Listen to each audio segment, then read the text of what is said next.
রাজধানীর বৃহত্তম পাইকারি বাজার কারওয়ান বাজারকে ঘিরে ভয়াবহ চাঁদাবাজির অভিযোগ নিয়ে রাজনৈতিক মহলে শুরু হয়েছে তুমুল বিতর্ক। আমাদের এলাকায় সবচেয়ে চাঁদাবাজির এলাকা হলো কারওয়ান বাজার। আমি আগে বলেছি, এটা ডিটেইলস করতে চাচ্ছি না।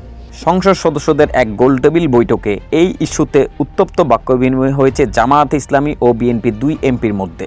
সোমবার রাজধানীর একটি হোটেলে প্রাক বাজেট সংলাপে তেজগাঁও কারওয়ান বাজার এলাকার সংসদ সদস্য সাইফুল আলম খান দাবি করেন, কারওয়ান বাজারে প্রতিদিন প্রায় 2 থেকে 3 কোটি টাকা চাঁদাবাজি হয়। চাঁদাবাজি ইস্যুতে তিনি আরও বলেন, শুধু কয়েকটি পাইকারি মুরগির দোকান থেকেই মাসে আদায় করা হয় প্রায় 60 লাখ টাকা চাঁদা। বিভিন্ন জায়গায় যে ব্যবসা করছেন তাদের কাছ থেকে মোটা অঙ্কের টাকা আদায় করা হয়। ব্যবসায়ীরা স্বাভাবিকভাবে ওই টাকাটা পণ্যের উপরে তারা আপনার ধরে। জামাতের এই এমপি আরও অভিযোগ করেন, অতীতের মতো এখনও রাজনৈতিক ছত্রছায়ায় চলছে চাঁদাবাজি। তবে প্রকাশ্য মঞ্চে জামাতের এমপি কারো নাম বলতে চাননি। এই সময় তার বক্তব্য তীব্র প্রতিবাদ জানান বিএনপির সংরক্ষিত নারী আসনের সংসদ সদস্য মাহমুদা হাবিবা। মাহমুদা হাবিবা বলেছেন, নির্দিষ্ট নাম পরিচয় ছাড়া এমন অভিযোগ ঢালাও বক্তব্য ছাড়া কিচ্ছু না।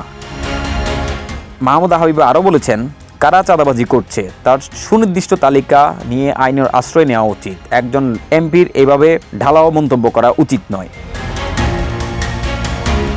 এর জবাবে সাইফুল আলম খান বলেন, অতীতেও সরকারি দলের লোকেরা চাঁদাবাজিতে জড়িত ছিল, এখনও একই চিত্র দেখা যাচ্ছে। তিনি দাবি করেন, কারওয়ান বাজারে চাঁদাবাজি নিয়ন্ত্রণকে কেন্দ্র করে অতীতে খুনের ঘটনাও ঘটেছে। সংলাপে মূল্যস্ফীতি, দ্রব্যমূল্য বৃদ্ধি এবং বাজার ব্যবস্থাপনা নিয়েও আলোচনা হয়। বক্তারা বলেন, নিত্যপণ্যের দাম নিয়ন্ত্রণে কার্যকর ব্যবস্থা না নিলে সাধারণ মানুষের দুর্ভোগ আরও বাড়বে। চাঁদাবাজি বন্ধে স্বরাষ্ট্রমন্ত্রীর সহযোগিতা চেয়েছেন বলেও জানিয়েছেন জামাতের এই সংসদ সদস্য।